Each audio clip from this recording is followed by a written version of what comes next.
اشفاق احمد کہتے ہیں میرے ایک دوست تھے سلطان راہی ان کا نام تھا۔ آپ نے ان کی فلمیں دیکھی ہوں گی۔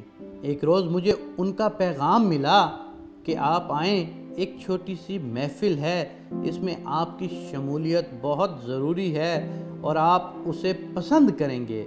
میں نے کہا بسم اللہ۔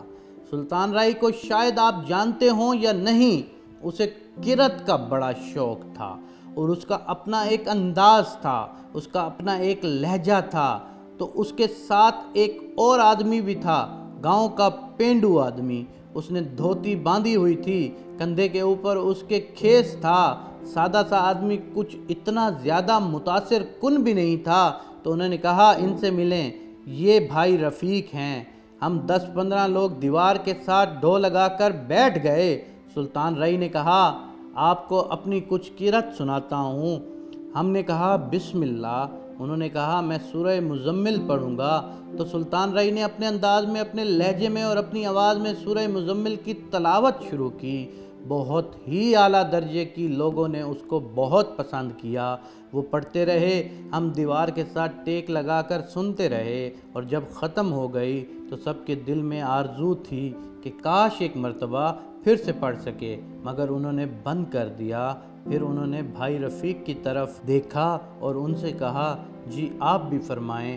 تو بھائی رفیق نے کہا جی میری آرزو بھی سورہ مزمل سنانے کی تھی، لیکن چونکہ انہوں نے سنا دی، ہم نے کہا نہیں آپ بھی ہم کو یہی سنائیں، ہم نے تو یہ آرزو کر رہے تھے کہ یہ سورت دوبارہ سننی چاہیے۔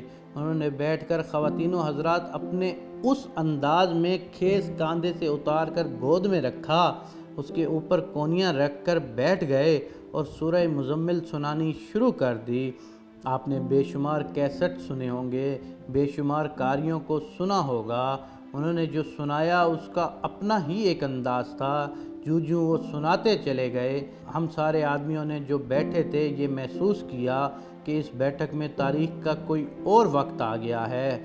یہ وہ وقت نہیں ہے جس میں ہم زندگی بسر کر رہے ہیں، اور ہم لوگوں کو ایسا لگا کہ ہم قرون اولیٰ کے مدینہ شریف کی زندگی میں ہیں، اور یہ وہی عہد ہے، وہی زمانہ ہے، اور ہم ان خوش قسمت لوگوں میں سے ہیں جو اس عہد کی آواز کو ویسے ہی کسی آدمی کے منہ سے سن رہے ہیں۔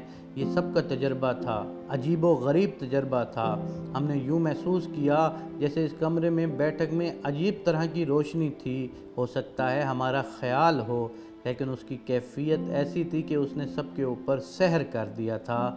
پھر وہ ختم ہو گئی، ہم نے زبان سے شکریہ ادا نہیں کیا کیونکہ ہم سارے اتنے جذب ہو گئے تھے کہ بولا نہیں جا رہا تھا۔ البتہ ہماری نگاہوں میں، جھکے ہوئے سروں میں اور ہماری کیفیت سے یہ صاف واضح ہو رہا تھا یہ جو کیفیت تھی، جو گزری تھی، یہ کچھ اور ہے۔ تو کوشش کر کے، ہمت کر کے میں نے کہا راہی صاحب ہم آپ کے بہت شکر گزار ہیں۔ پہلے آپ نے سورہ مزمل سنا کر، پھر آپ نے اپنے دوست کو لا کر تعارف کروایا اور قرآن سنوایا، یہ کیفیت ہمارے اوپر کبھی پہلے طاری نہیں ہوئی۔ تو سلطان راہی نے کہا بھاجی بات یہ ہے کہ میں سورہ مزمل کو جانتا ہوں اور بہت اچھی طرح جانتا ہوں، لیکن یہ شخص مزمل والے کو جانتا ہے تو اس لیے فرق پڑا۔ تو جب آپ والی کو جانتے ہیں اور جاننے لگتے ہیں، زندگی میں خوش قسمتی سے یا اللہ سے ایسا رابطہ پیدا ہو جاتا ہے جیسا اس بندے کا رابطہ تھا، پھر وہ کیفیت اور طرح کی ہوتی ہے۔